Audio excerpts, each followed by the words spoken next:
가난한 시골뜨기 마리아에게 천사가 나타나서 수태고지를 하는 장면이 누가복음 1장에 기록되어 있습니다. 천사가 처녀인 마리아에게 이렇게 이야기합니다. 잉태해서 아들을 낳을 것이다. 하나님의 천사예요. 전능하신 하나님이 보내신 천사가 마리아에게 아들을 낳을 것이다. 그렇게 이야기합니다. 그런데 마리아가 자신의 의심을 솔직하게 표현합니다. 나는 남자를 알지 못하니 어찌 이 일이 있으리까? 내가 처녀인데 나는 남자를 모르는데 어떻게 내가 잉태를 하고 아들을 놓을 수 있습니까? 이성을 갖고 있는 사람이라면 누구나 던질 만한 그런 질문을 던지는 거예요. 천사가 이야기해도 마리아에게는 의심이 생기는 거예요. 이성적으로 생각해 보니까 이건 불가능하지 않느냐. 그래서 솔직하게 표현합니다. 나는 남자를 알지 못하는데 어떻게 그런 일이 있을 수 있습니까? 만약에 이 마리아가 자신의 의심을 솔직하게 표현하지 않았더라면 그 다음에 천사의 입에서 나오는 위대한 하나님의 말씀을 우리는 들을 수가 없었을 거예요. 마리아가 의심을 표현하니까 천사가 이렇게 대답을 합니다. 대저 하나님의 모든 말씀은 능하지 못하심이 없느니라. 대저 하나님의 말씀은 능하지 못할 일이 없느니라. 이 위대한 말씀이 거기에서 나오는 거예요. 그래서 이 말씀을 가지고 많은 사람들이 위로도 받고 이 말씀을 길잡이로 해서 이 인생의 나그네 길을 힘있게 걸어가는 것이죠. 대저 하나님의 모든 말씀은 능하지 못하심이 없느니라. 다른 말로 표현하면 하나님의 은혜가 임하면 불가능한 일이 없다라는 거예요. 그래서 하나님을 믿는 우리가 낙심하지 말아야 될 이유는 하나님의 은혜가 임하면 놀라운 일이 얼마든지 일어날 수 있다는 거예요. 지금 내 눈에 그런 일이 안 일어나도 하나님의 때가 돼서 하나님이 은혜를 주시면 얼마든지 놀라운 일이 일어날 수 있다는 그런 희망이 있으니까 우리가 믿음으로 살아가는 거 아니겠어요? 하나님의 은혜가 임하면 불가능한 일이 없다라는 것을 가장 잘 보여주는 말씀 가운데 하나가 오늘 성경에 나오는 이 생명수 환상입니다.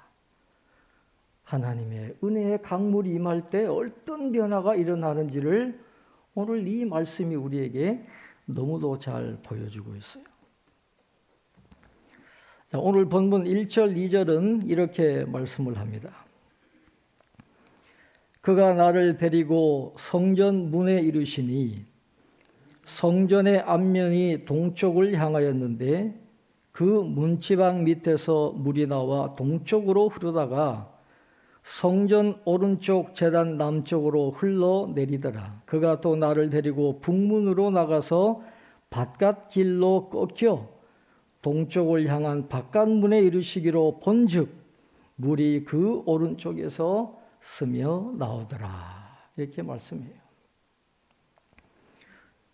47장 앞에 보면 하나님이 에스겔을 성전 탐사를 쭉 시키시는데 바로 앞에서 그 성전의 부엌을 탐사를 시키거든요.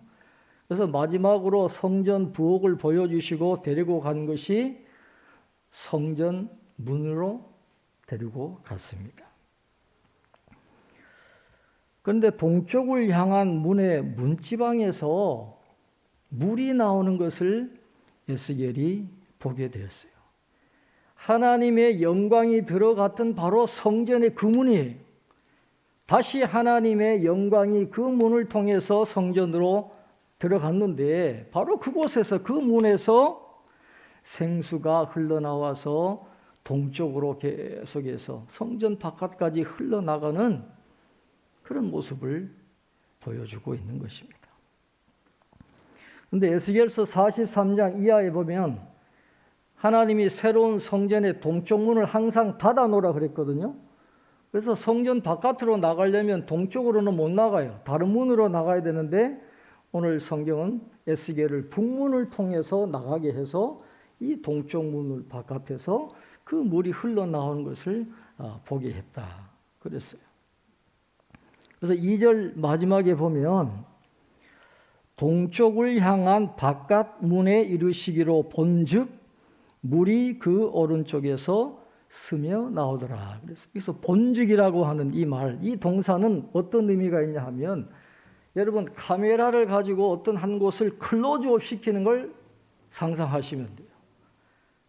아주 미세한 작은 분야를 카메라로 클로즈업 시켜서 잘 볼 수 있도록 만들어주는 그 역할인데 그 놀라움을 가지고 그것을 쳐다보는 에스겔의 시선을 따라서 여러분도 보라는 거예요. 그것을 자세히 보라는 거예요. 그래서 자세히 보았더니 물이 스며 나왔더라. 스며 나왔다는 이 말은 그냥 콸콸콸콸 넘치도록 나왔다는 그런 말이 아닙니다. 물병에서 그 입구를 통해서 물이 똑똑똑똑 떨어지듯이 물병에서 물이 조금 흘러내리듯이 자세히 보아야만 보일 정도로 물이 스며 나오는 그런 모습을 에스겔이 보았다라고 하는 것이죠. 그런데 졸졸졸졸졸졸 스며서 나오던 그 물이 점점 물줄기가 되고 큰 강을 이루게 되는 것을 오늘 성경은 말씀을 해요. 하나님의 사람이 측량하는 그 줄을 잡고 동쪽으로 나가면서 천척을 측량했다 그랬어요. 한 520m 정도. 그리고 에스겔에게 그 강을 건너라. 그러니까 처음에는 발목까지 왔다는 거예요. 그 다음에 또 천척을 재서 건너라 그랬더니 무릎까지 물이 왔어요. 그 다음에 또 천척을 재니까 허리에 이르고 그 다음에는 건널 수 없는, 헤엄쳐도 건널 수 없는, 아무도 건너지 못할 정도로 엄청나게 많은 수량으로 늘어났다라고 그렇게 말씀을 합니다. 처음에는 졸졸졸졸 나왔어요. 자세하게 보지 않으면 모를 정도로 졸졸졸졸졸 나오던 것이 헤엄치지 못할 정도로 엄청나게 강수량이 물량이 늘어났다는 것이죠. 그렇게 늘어난 강물이 변화를 가져오게 됩니다. 7절에 이렇게 말씀합니다. 내가 돌아가니 강 좌우편에 나무가 심히 많더라 그랬어요. 이 성전에서 흘러나온 물이 어디로 흘러가냐 하면 예루살렘의 그 기드론 골짜기로 흘러가지고 이게 사해까지 내려가거든요. 나중에 아라바라고 하는 용어가 바로 그 요단 계곡인데 그 요단 계곡과 요단 광야의 그 땅은 척박한 땅이에요. 나무가 많이 자랄 수 없는 그런 땅입니다. 동굴도 그렇게 많아요. 그래서 다윗이 사울을 피해서 그 엔게디 광야, 그게 다 요단 그쪽인데 동굴이 많아서 얼마든지 피해 다닐 수 있었겠다. 그렇게 생각할 수 있을 정도로 척박한 땅인데 나무가 없는 땅인데 성전에서 흐르는 생명수가 흐르니까 나무가 심히 많더라. 그렇게 말씀을 해요. 그냥 나무 숫자만 많은 게 아니라 그곳에 달린 열매가 엄청나게 많다라는 거예요. 이건 뭘 보여주는 겁니까? 비록 이스라엘이 나라가 망했어요. 다 쓸만한 사람들 포로로 끌려가고 가난하고 소외된 자들이 그 땅에 남아 있어서 지도자도 없고 아무것도 없는 황폐한 그 땅이지만은 하나님의 은혜가 임하면 풍성한 복이 다시 온다라는 거예요. 하나님이 그런 복을 주신다라는 거예요. 그걸 지금 상징으로 보여주고 계시는 것입니다. 그래서 강물이 일으키는 놀라운 변화가 이어지는데 8절 이하에 계속 이어집니다. 8절, 9절. 우리 한번 오늘 말씀 8절, 9절 우리 같이 읽겠습니다. 그가 내게 이르시되 이 물이 동쪽으로 향하여 흘러 아라바로 내려가서 바다에 이르리니 이 흘러 내리는 물로 그 바다의 물이 되살아나리라. 이 강물이 이르는 곳마다 번성하는 모든 생물이 살고 또 거기가 심이 많으리니 이 물이 흘러 들어가므로 바닷물이 되살아나겠고 이 강이 이르는 각처의 모든 것이 살 것이며. 아멘. 성경에서 나온 물이 아라바로 흘러서 바다에 이르렀다 그랬어요. 아라바가 말씀드린 요단 계곡이거든요. 기드론 골짜기에서 사해까지 이르는 그 요단 계곡을 타고 사해 그 죽은 바다에까지 이르게 되었다라고 하는 것을 이야기합니다. 그 바다는 사해입니다. 데드시에 죽은 바다예요. 염도가 높아가지고 어떤 고기도 살 수 없는 죽은 바다를 이야기합니다. 그런데 그 바다가 되살아난다는 거예요. 보통 강이나 유명한 호수에 가면 생선을 파는 가게도 있고 그 생선으로 요리해서 파는 식당도 있는데 사해는 가보면 그런 게 전혀 없어요. 왜? 생선이 없으니까 그런 게 없고 오히려 거기는 탈의실이 있고 몸을 씻는 데가 있어요. 그래서 사해로 여행 가시는 분들은 꼭 지참하는 게 수영복을 갖고 오라. 그래서 수영복을 갈아입고 사해에 들어가면 들어가면 몸이 둥둥둥둥 떠요. 수영을 못해도 가만히 누워있으면 떠요. 염도가 워낙 높아가지고 그런 기이한 체험을 해보라는 거예요. 그 정도로 염도가 높아가지고 고기 한 마리 살 수 없는 바로 그곳인데 오늘 8절, 9절의 가장 핵심 단어는 되살아나리라라는 거예요. 되살아난다는 거예요. 죽었어요, 이미. 한 생명도 살 수 없는데 하나님의 은혜의 강물이 생명수 샘물이 그곳에 들어가니까 죽은 바다가 다시 되살아난다. 치료가 되고 회복이 되었다라는 것입니다. 그곳에 고기가 다시 살아나는 놀라운 일이 일어나게 되었다라고 하는 것이죠. 이건 뭘 의미합니까? 영적으로 죽음의 자리에서 영생의 자리로 당신의 백성을 옮기우시는 하나님의 은혜를 상징하는 거예요. 허물과 죄로 이미 죽었던 우리를 하나님의 은혜로 다시 하나님의 백성 삼으셔서 영원한 생명을 누리게 하시는 바로 구원의 은혜를 이 말씀이 상징을 하는 것입니다. 오늘 우리가 추수감사주일을 지키면서 장로님 기도하신 대로 코로나 상황 가운데서도 우리의 건강을 지켜주시고 일하게 하시고 열매를 얻게 하시고 살 수 있도록 지켜주셔서 감사드리는, 당연히 하나님 앞에 그 감사를 드려야 되지만은 그러나 무엇보다도 중요한 감사의 이유는 바로 여기에 있는 거예요.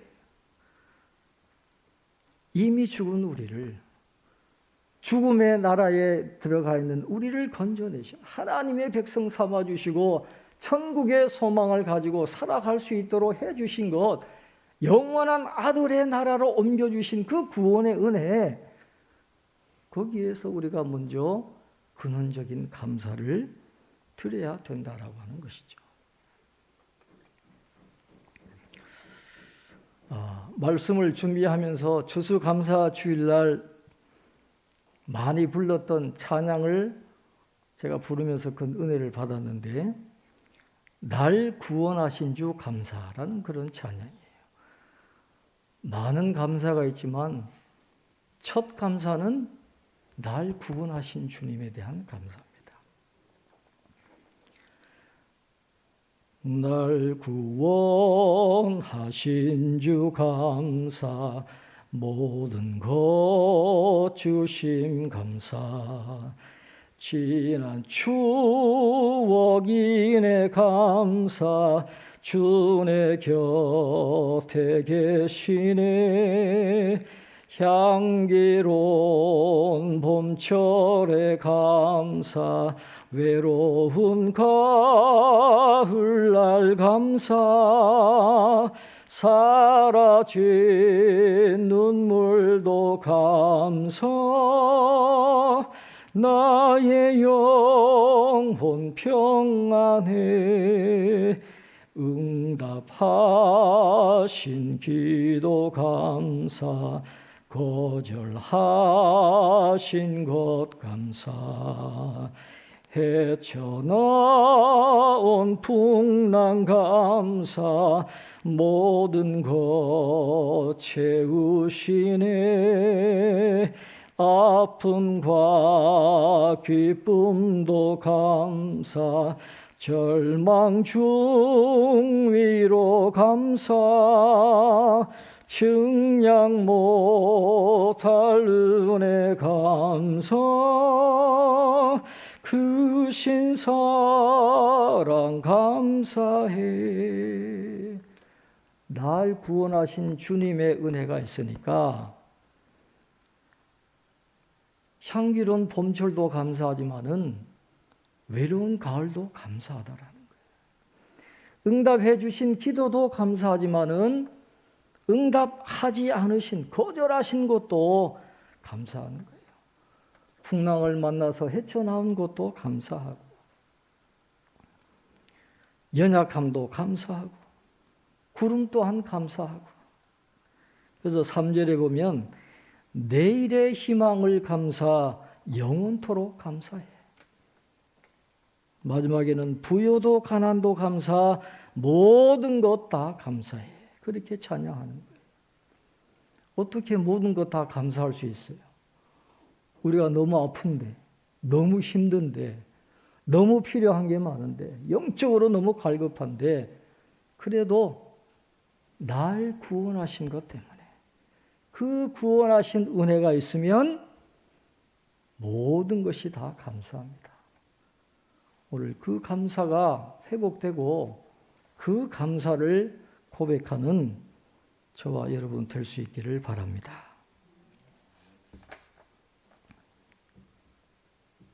죽은 바다가 다시 살아나는 거예요. 바다가 살아나니까 고기가 자랍니다.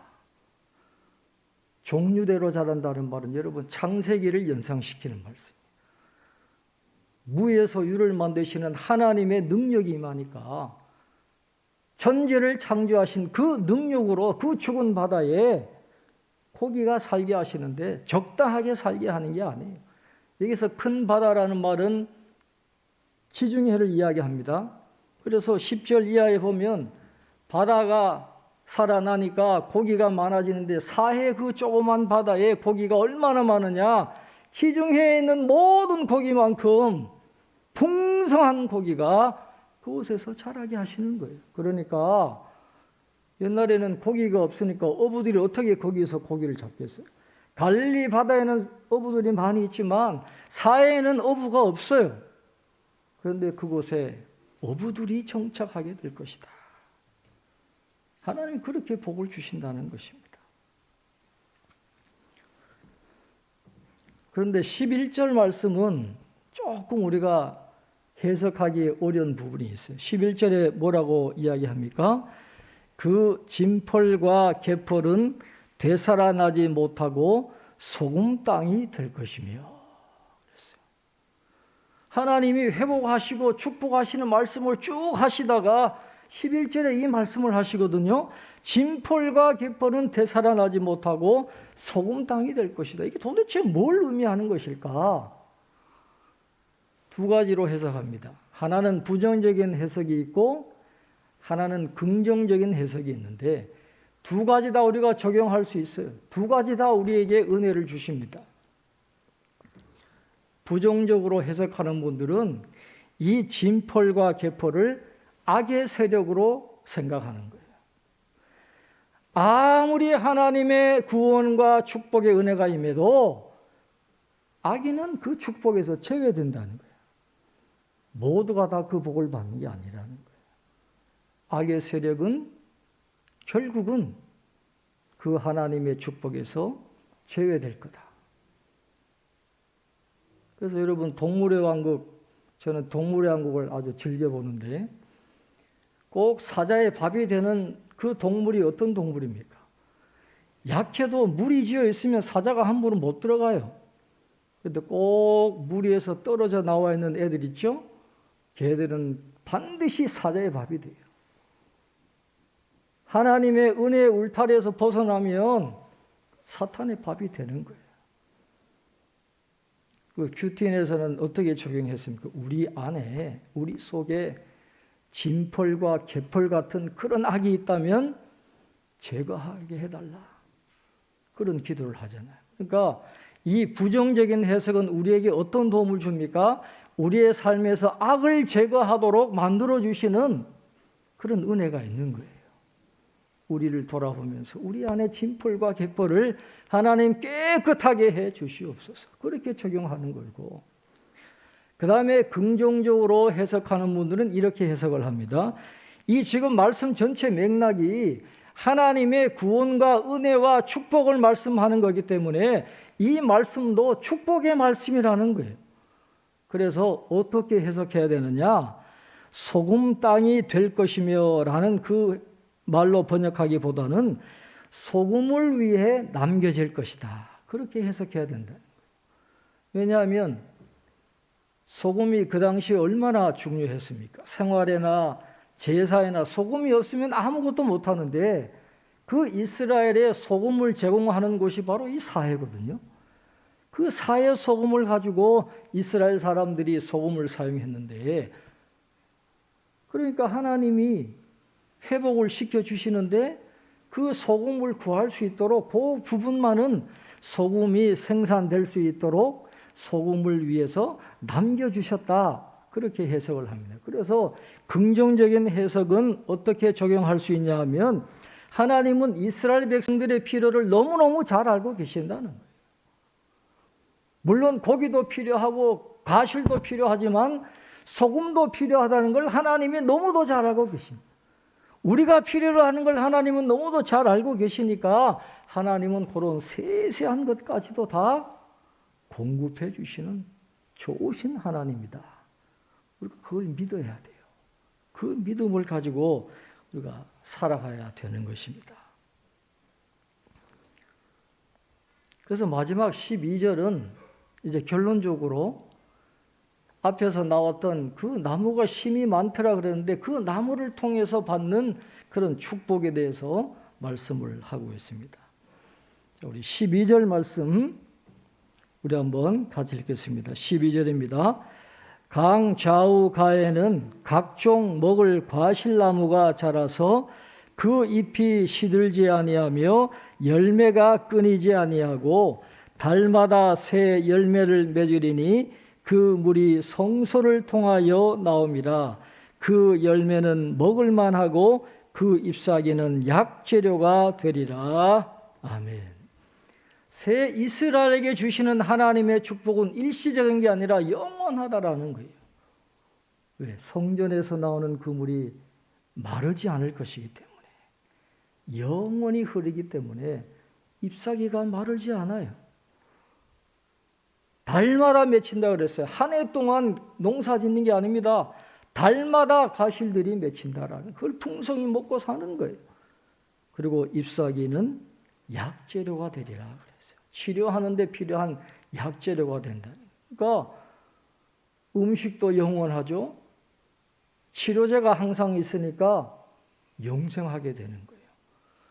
이 은혜가 지금도 이어지고 있고 우리가 앞으로 하나님의 나라에 가서 천국에서 누릴 축복을 미리 보여주고 계시는 겁니다. 요한계시록 22장에 보면 그 나무 잎사귀들은 만국을 치료하기 위하여 있더라 그렇게 말씀했어요. 만국을 치료하기 위해서. 그래서 이 잎사귀가 약재료가 되는 건 이스라엘 백성만을 위한 게 아니라 만국을 위한, 온 세상의 백성들을 위한 치료제가 될 것이다. 그래서 오늘 우리가 구원받았잖아요. 그 은혜를 지금도 우리가 누리고 있다라고 하는 것입니다. 오늘 이 말씀은 특별히 오늘 이 시대에 우리에게 아주 필요한 말씀입니다. 초막절에 예수님이 요한복음에 보면 초막절에 예수님이 이렇게 말씀하십니다. 요한복음 7장 38절에 보면 나를 믿는 자는 성경의 이름과 같이 그 배에서 생수의 강이 흘러나리라 그랬어요. 나를 믿는 자는 그 배에서 생수의 강이 흘러난다 그랬어요. 예수님이 그렇게 말씀하셨어요. 요한은 그 말씀을 어떻게 해석을 하냐 하면 이는 그를 믿는 자의 받을 성령을 가리켜 말씀하신 것이라 그렇게 말씀합니다. 예수님을 믿는 자들에는 그 배에서 생수가 흘러나는데 그것이 바로 성령이다. 이렇게 말씀을 해요. 그래서 이 요한복음과 이 에스겔서를 함께 연결해서 우리가 내릴 수 있는 결론은 두 가지입니다.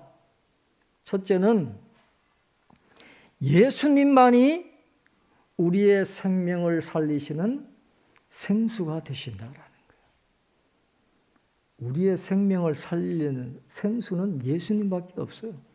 돈도 될 수 없고 명예와 권세가 되는 것도 아니고 세상 것으로는 안 됩니다.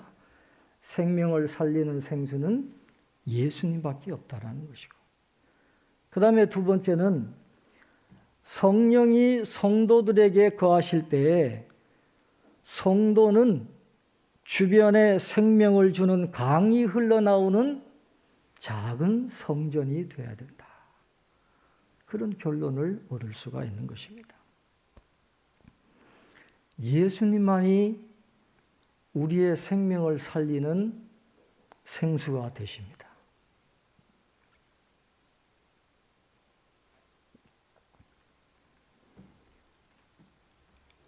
많은 사회학자들이 앞으로 점점 교육 수준이 높아지고 근대화가 되면 될수록 과학과 기술이 발전하면 할수록 이구동성으로 종교는 쇠퇴할 거라 그렇게 이야기했어요. 인간의 능력으로 인간의 문제를 해결할 수 있기 때문에 굳이 신을 찾지 않아도 얼마든지 인간의 능력으로 유토피아를 건설할 수 있다. 앞으로 종교는 점점 쇠퇴할 거다. 그렇게 예측을 했거든요. 거의 모든 사회학자들이. 그런데 지금은 정반대 현상이 나타났어요. 이 세상의 인구 5명 중에 4명이 신을 찾고 있다라고 하는 거예요. 5명 중에 4명이 진지하게 신을 찾고 있다라고 하는 것입니다. 사회학자들의 견해와 다르게 앞으로 종교는 점점 번성할 거다. 지금 그렇게 추측을 해요. 왜 그렇습니까? 과학이나 기술이 우리의 문제를 절대로 해결해 주지 못하기 때문에 그래요. 과학이면 다 되는 줄 알지만 천만의 말씀이라는 거예요. 여러분, 원숭이 재판이라고 여러분 들어보신 적이 있을 텐데, 미국에서 진화론을 가르치면 안 된다 그랬을 때 스콥스라고 하는 사람이 진화론을 가르쳐가지고 재판에 넘겨줬어요. 그것을 이제 원숭이 재판이라고 그러는데, 이 진화론을 가르치는 스콥스를 기소했던 분이 누구냐 하면 윌리엄 제닝스 브라이언이라는 분이 있는데, 이분이 그 재판에서 이렇게 변론을 했습니다. 과학은 위대한 물리력이지만 도덕적 스승은 아니다 그랬어요.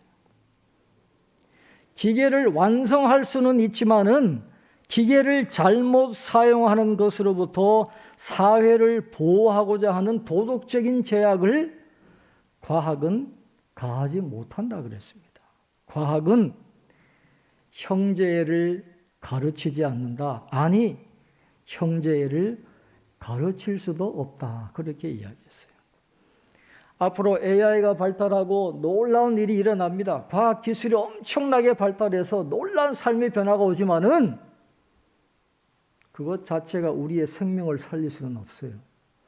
수많은 인생의 문제들의 해답을 줄 수가 없다라고 하는 것입니다. 그 해답을 어디서 찾을 수 있어요? 성경은 말씀합니다. 교회를 통해서만 그 은혜를 얻을 수 있어요. 성전에서 물이 흘러나왔듯이 교회를 통해서만 이 시대의 모든 문제의 해답을 되시는 예수님을 찾을 수 있어요. 교회 뒤에 스티커를 새로 붙였는데 거기에 제가 글을 넣습니다. 인생의 모든 질문의 해답은 예수님 안에 있습니다. 인생의 모든 질문의 해답은 예수님 안에 있어요. 각자 지금 사람들이 살아가면서 각자 인생의 문제를 다 안고 있습니다. 겉은 괜찮아 보여도 속에는 인생의 문제들이 다 있어요. 회의적인 사람들은 진리를 찾아 헤매고 돌아다닙니다. 소외된 계층의 사람들은 자신들도 희망을 가질 수 있을지 염려하면서 다 살아갑니다. 삶의 안정성을 찾기 위해서 돈에 목숨을 걸고 명예와 지식과 성공을 추구하는 사람들이 많이 있습니다. 세상을 지배하고 있는 이 사탄의 악한 세력 때문에 인간의 삶 속에 아픔과 고통이 끊이지 않는데 영적인 세계를 모르니까 왜 이런 고통이 있는지 그 문제를 해결하지 못하고 고통당하는 사람들이 많이 있는 거예요. 예수님을 모르니까 자신의 정체성이 뭔지 모르는 거예요. 나는 누구인지 어디로 가는지를 몰라요. 그래서 아무리 외형적으로 성공하고 위대한 인물들도 마약에 빠지고 여러 가지 중독에 빠지고 스스로 목숨을 끊는 이유가 어디에 있느냐? 예수님을 만나지 못해서 그래요. 예수님을 만나야 길이요 진리요 생명 되시는 우리의 구원자가 되시는 우리의 인생의 주인 되시는 주님을 만나야 그 문제의 해답을 찾을 수가 있지 예수님 이외에는 해답을 얻을 수가 없다라는 것입니다. 예수님 안에 인생의 의미가 다 있고 우리의 정체성이 있고 희망이 바로 거기에 있는 것입니다. 예수님만이 우리를 살리는 생명수가 되신다는 거예요.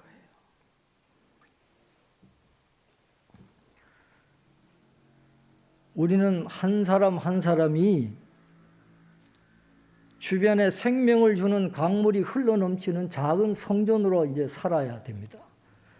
오늘 성전 바깥에 흘러간 물이 성전 너머의 세상을 변화시키듯이 오늘 이 시대에 우리에게 주어진 그 책임은 주변을 살리는 생수를 흘러가게 만드는 작은 성전이 되는 것이에요. 이 목회 데이터 연구소에서 일반 국민들에게 천주교와 불교에 대해서 어떻게 생각하십니까? 물었더니 천주교와 불교는 온화하고 절제적인 종교다 좋게 보고 있더라고요. 그러면 여러분 기독교에 대해서는 어떻게 생각하십니까? 그렇게 물었어요. 31%가 거리를 두고 싶습니다. 그렇게 대답했어요. 기독교는 거리를 두고 싶다. 그 다음 30%는 뭐라고 대답했냐 하면 이중적이다. 교인들 상대해 보니까 이중적이라는 거예요. 말하고 사는 게 다르더라는 거예요. 그 다음에 세 번째 29%는 뭐라고 대답했느냐? 사기꾼 같다. 그렇게 대답했대요. 얼마나 가슴 아픈 그런 대답이에요. 교인들이 그렇게 생각되고 있다라. 그런데 흥미로운 게 있어요. 일반 국민들이 기독교에 대해서 교인들에 대해서 그렇게 부정적으로 생각하지만은 그들이 한결같이 바라는 교인들의 역할과 이미지가 있더라는 거예요. 교회를 바라보는 차가운 시선 속에서도 교회가 이렇게 해줬으면 좋겠다라는 그런 이미지가 있는데 그게 뭐냐? 교회가 공적인 역할을 감당하는 시민들의 모임이 되었으면 좋겠고 기독교인들이 윤리성이 있으면 좋겠다. 그렇게 요구하는 거예요. 그만큼 기대가 크니까 그만큼 실망이 크다는 거죠. 그래서 앞으로 우리 교인들이 이 코로나 이후 시대의 이 영적인 위기, 또 한국교회 위기를 타개할 수 있는 가장 좋은 길은 오늘 이 말씀처럼 우리가 신앙인다운 삶으로 회복되어서 우리 옆에 사람들에게 저분이 믿는 하나님은 내가 믿을만 하구나, 그런 인정을 받게 된다면 거창한 게 필요 없어요. 뭐 큰 사업을 우리가 뭐 할 수 있겠습니까? 성전에 물이 졸졸졸졸 스며 나오듯이 작은 곳에서부터 우리가 믿음 있는 사람과처럼 그렇게 신앙인의 신앙인됨을 회복하면 희망이 있다라는 것이죠. 이 도전이 오늘 저와 여러분에게 주어져 있는데, 이 도전에 우리가 올바로 응답할 수 있도록 우리 속에 진펄과 개펄을 다 제거하고 내 힘으로 하는 게 아니라 하나님이 주시는 힘으로 성령으로 충만해서 신앙인다운 삶을 살아감으로 해서 우리에게로부터 흘러나온 생명수 샘물이 사람을 변화시키고 살리는 그런 은혜를 감당하는 우리 한 사람 한 사람, 우리 신문로 교회가 될 수 있기를 주님의 이름으로 축원합니다. 우리 말씀을 생각하면서 함께 기도하겠습니다. 묵상하셔도 됩니다. 큰 소리로 안 하셔도 됩니다. 낮은 목소리로 기도하셔도 됩니다. 하나님, 생명수 되시는 예수님의 은혜가 강같이 흘러서 내 영혼이 살고 가정이 살고 나라가 살아나게 하옵소서. 사해 같은 세상을 향해서 생명을 흘려보내는 우리 성도들과 우리 교회가 되게 해달라고 기도해 주시고, 내 속에 진펄과 개펄이 사라지게 해달라고 기도해 주시고, 우리가 중보기도 하는 분들이 있습니다. 우리 친척들, 자녀들, 우리 일터와 사업장, 우리 박간주 집사님, 또 인도에서 생활하는 김선일 집사님, 또 여러분들을 우리가 생각하면서 함께 합심해서 기도하겠습니다. 하나님 아버지, 오늘 말씀을 주셔서 감사합니다. 오늘 하나님 앞에 나왔습니다. 하나님의 은혜를 사모하며 나왔습니다. 날 구원하신 주님의 그 크신 은혜를 다시 한번 감사할 수 있는 저희들 되게 도와주시옵소서. 성전에서 스며나온 그 하나님의 은혜의 강물이 세상에 차고 흘러 넘쳤을 때 놀라운 변화가 일어났던 것처럼 생명수 되시는 예수님의 은혜가 우리 안에, 우리 영혼 속에, 가정 속에, 우리 일터와 직장 속에, 교회와 이 나라에 충만하게 되도록 하나님 은혜를 허락하여 주옵소서. 우리가 생명수 샘물을 전해줄 수 있는 작은 성전으로 세워지기를 원합니다. 하나님, 육의 성전이 다 무너지고 영의 성전이 온전히 세워지게 주님 은혜를 허락하여 주옵소서. 하나님, 이 시대의 한국교회가 다시 일어나기를 원합니다. 생명을 살리는 예수님의 놀라운 은혜를 전해줄 수 있기를 원합니다. 하나님, 도와주시옵소서. 낙심하지 말게 하시고 하나님의 은혜가 임하면 놀라운 일이 일어남을 우리가 믿음으로 바라보게 하시고 소망 가운데 나아갈 수 있도록 도와주시옵소서. 우리 개인과 가정과 교회가 믿음 있는 자들의 온전한 역할을 감당할 수 있도록 주님 도와주옵소서. 내 안에 진펄과 개펄이 다 사라지게 하시고 주의 은혜로 충만하고 성령으로 충만하고 말씀으로 충만하고 하나님 앞에 성결한 삶을 살아갈 수 있도록 주님 도와주시옵소서. 하나님, 우리가 중보기도 하는 분들이 있습니다. 박간주 집사님, 주님 지켜주셔서 치료되게 하시고 생명수 되시는 주님을 다시 만나게 하셔서 주님이 살려주시는 은혜를 얻게 하시고, 멀리 인도에서 또 근무하는 김선일 집사님 안전하게 지켜 보호하여 주옵소서. 사랑하는 자녀들을 위해서 기도하고 우리 친척을 위해서 우리 일터와 직장을 위해서, 아부 장래의 미래를 위해서 하나님 기도하는 수많은 기도의 제목에 하나님 응답하여 주셔서 하나님의 은혜를 경험하게 하여 주시고 하나님이 새롭게 부어주실 풍성한 은혜를 경험하는 저희들의 삶이 될 수 있도록 주님 은혜를 베풀어 주시옵소서. 오늘 말씀으로 우리 영혼이 일어나게 하시고 감사를 통해서 새 힘을 얻도록 주님 은혜를 베풀어 주시옵소서. 모든 영광 하나님께 돌리는 삶이 되기 원합니다. 주여 자비와 긍휼을 베풀어 주시옵소서. 감사하고 예수님의 이름으로 기도합니다.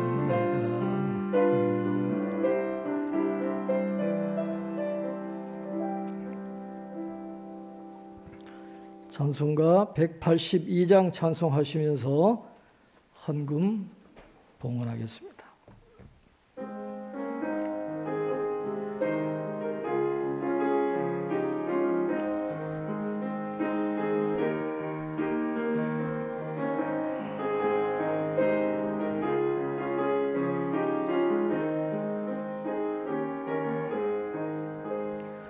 강물같이 흐르는 기쁨 성령 강림함이라. 정결한 마음 영원하도록 주의 거처 되겠네. 주님 주시는 참된 평화가 내 맘속에 넘치네.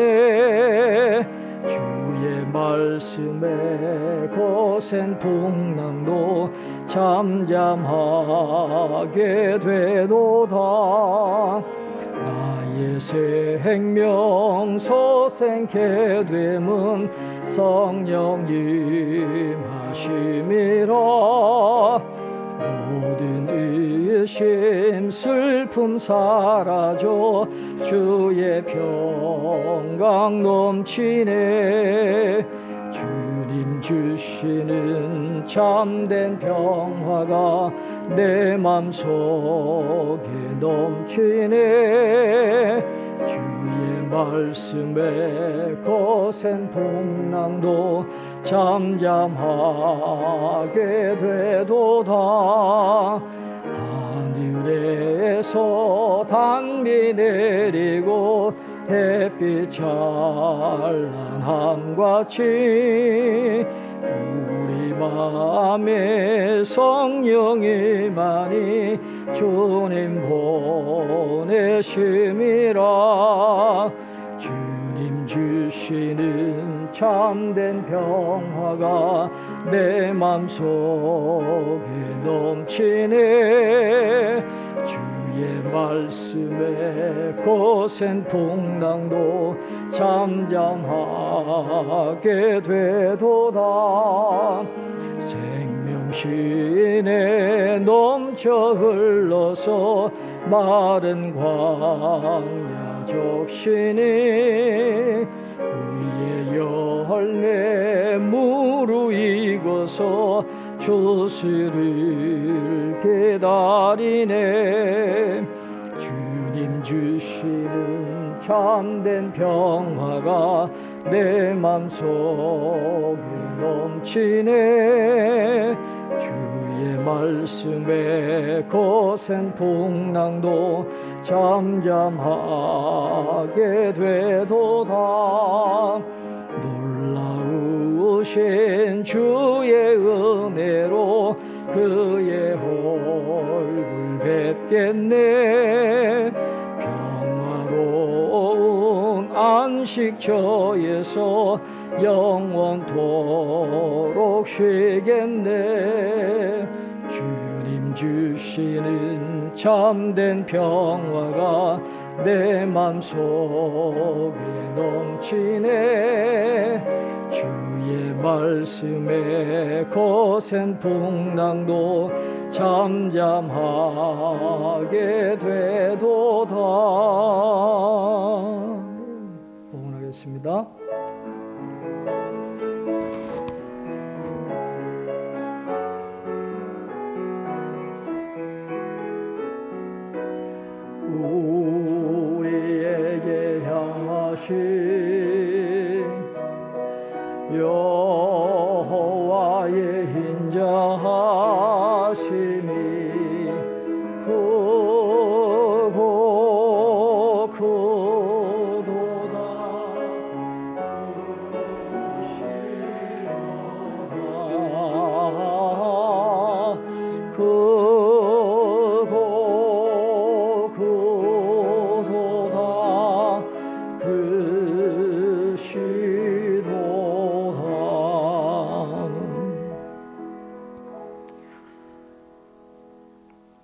사랑과 은혜가 충만하신 하나님, 우리를 구원하여 주시고 올 한 해도 하나님의 백성으로 하나님의 은혜 아래 살게 하신 것을 감사하며 오늘 추수감사 주일 예배로 드렸습니다.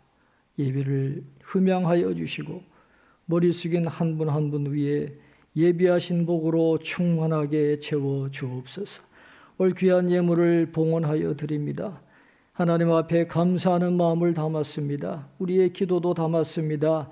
하나님이 예물을 기뻐 연락하여 주시고 우리 성도들의 기도에 응답하여 주옵소서. 좋은 것으로 늘 채워주시고 풍성하게 채워주시고 우리의 모든 필요를 아시고 세세한 것까지도 채워주시는 하나님의 넘치는 사랑과 은혜가 성도들 가정에 임하게 하여 주시고 일터와 직장 위에도 은혜 주시고 사랑하는 자녀들을 위한 기도에 응답하여 주셔서 자녀들이 믿음 위에 굳게 서게 하시고 하나님의 은혜를 경험하며 살아갈 수 있도록 주여 도와주시옵소서.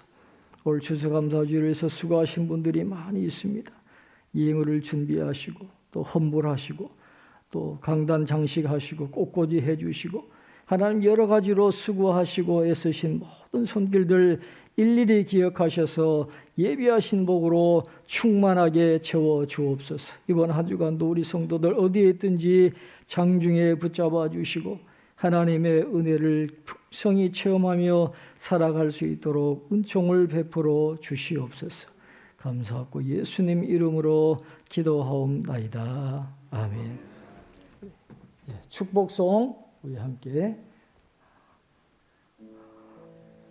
하나님께서 당신을 통해 축복송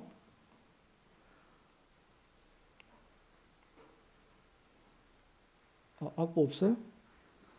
그럼 다음 주에 부르기로 하고 생략하겠습니다. 우리 정말 오랜만에 우리 어르신들도 오시고 자녀들도 오셨는데 마스크 꼈지만 한번 좌우로 앞뒤 좌우로 인사하겠습니다.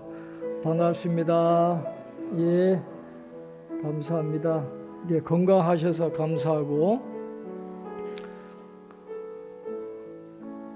이 과일이 풍성하게 열매 맺은 것처럼 올 한 해 끝까지 하나님의 은혜가 우리 성도들 가정과 일터와 직장에 함께 하시기를 바랍니다. 하나님께서 지켜주실 줄로 믿습니다. 이제 우리는 사랑의 띠로 부르시고 축도함으로 예배를 마치겠습니다.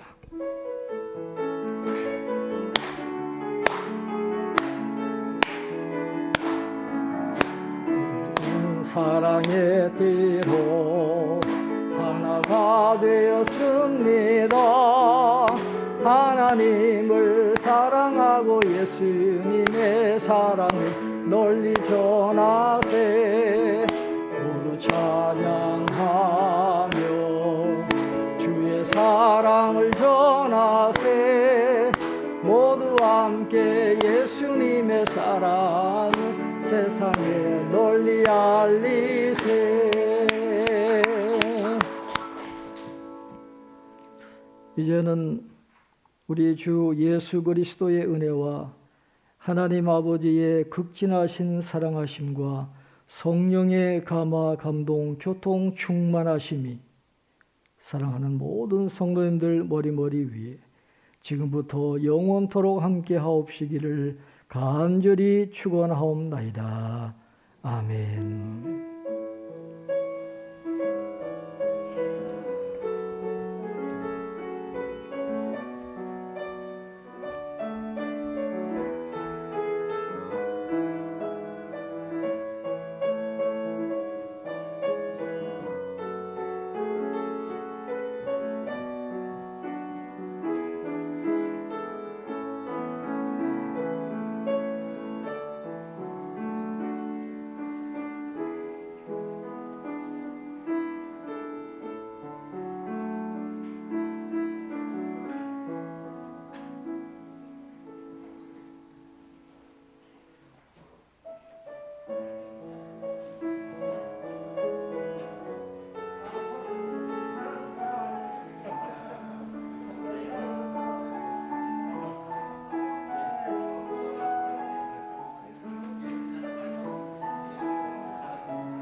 자, 저기 차 있는 분들은 저 부엌에 가시면 쌀이 있어요. 쌀.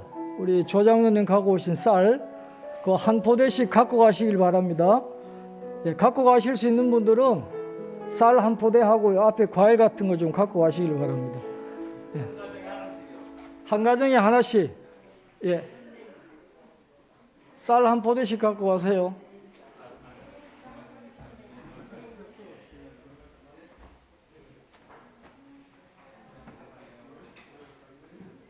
지금 이제 그 떡을 나눠드릴 텐데 드시면 안 되고요, 교회에서. 그 다음에 과일도 같이 나눠드릴 때 좀 기다리셔야 될 것 같습니다. 좀 기다리셨다가 받아가시면 되겠습니다.